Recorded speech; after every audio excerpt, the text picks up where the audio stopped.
Back. ന്യൂയോർക്കിൽ bus അപകടത്തിൽ 5 മരണം, നിരവധി പേർക്ക് പരുക്ക്. വിനോദസഞ്ചാരികളുമായി പോയ ബസ്സാണ് അപകടത്തിൽപ്പെട്ടത്. അപകടത്തിൽപ്പെട്ടവരിലേറെ പേരും ഇന്ത്യ, ചൈന, ഫിലിപ്പീൻസ് സ്വദേശികളാണ്. മധു കൊട്ടാരക്കര വിവരങ്ങളുമായി ചേരുന്നുണ്ട് ന്യൂജേഴ്സിയിൽ നിന്ന്. മധു, എന്താണ് ഈ അപകടവുമായി ബന്ധപ്പെട്ട് ലഭിക്കുന്ന വിവരങ്ങൾ? മധു. ശ്രീജിത്ത്, സ്മിത, നയാഗ്രയിൽ നിന്ന് ന്യൂയോർക്കിലേക്ക് മടങ്ങി വരുന്ന ബസ്സാണ് അപകടത്തിൽപ്പെട്ടത്. നയാഗ്രയ്ക്ക് സമീപം ഏതാണ്ട് ബഫല്ലോ എന്ന് പറയുന്ന സ്ഥലത്തിന് ഏതാണ്ട് 30 മൈൽ ഇപ്പുറത്ത് വെച്ചാണ് ഈ അപകടം ഉണ്ടാകുന്നത്. 5 പേരാണ് ജീവൻ നഷ്ടപ്പെട്ടത്. നിരവധി പേർക്ക് പരിക്കേറ്റിട്ടുണ്ട്. ഏതാണ്ട് 54 പേരോളം ബസ്സിലുണ്ടായിരുന്നു.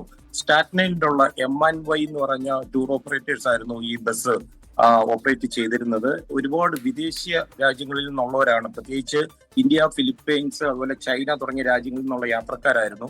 ഇവരിൽ പലരും സീറ്റ് ബെൽറ്റ് ഇടാഞ്ഞത് ഈ അപകടത്തിന്, ഈ മരണനിരക്ക് കൂടാനും അതുപോലെ പരിക്കുകൾക്കും കാരണമായിട്ടുണ്ട്. മിക്കവാറുമുള്ള എല്ലാ ആൾക്കാർക്കും പരിക്ക് പറ്റിയിട്ടുണ്ട്. ഏതാണ്ട് 6ഓളം പേരുടെ നില ഗുരുതരമായിട്ട് ആശുപത്രിയിൽ തുടരുകയാണ്. ഈ ഡ്രൈവർ മദ്യപിക്കുകയോ അല്ലെങ്കിൽ മറ്റേതെങ്കിലും പ്രശ്നങ്ങളോ ഇല്ല. പക്ഷെ ഡ്രൈവറുടെ അശ്രദ്ധക്കുറവ് കാരണമാണ് ഈ ബസ് അപകടം ഉണ്ടായതെന്നാണ് പ്രാഥമിക റിപ്പോർട്ടുകൾ. സേഫ്റ്റി ഡിപ്പാർട്ട്മെന്റ് ഇത് സംബന്ധിച്ചുള്ള അന്വേഷണം ആരംഭിച്ചിട്ടുണ്ട്. ശരി, മധു കൊട്ടാരക്കരയാണ് വിവരങ്ങളുമായി ചേർന്നത്. ബസ് നിയന്ത്രണം വിട്ടതാണ് ഈ അപകടത്തിന് കാരണമുണ്ടായത്. 5 മരണം സ്ഥിരീകരിച്ചിരിക്കുന്നു. 52 പേരാണ് വിനോദസഞ്ചാരികളാണ് ഈ ബസ്സിൽ ഉണ്ടായിരുന്നത്. ലോകത്തെവിടെയായാലും ഏത് സമയത്തും 24 വാർത്തകളും ഓഗ്മെന്റഡ് റിയാലിറ്റി പാക്കേജുകളും എക്സ്പ്ലെയിനറുകളും വിശദമായി കാണാൻ ഞങ്ങളുടെ യൂട്യൂബ് ചാനൽ നിങ്ങൾക്ക് സബ്സ്ക്രൈബ് ചെയ്യാം.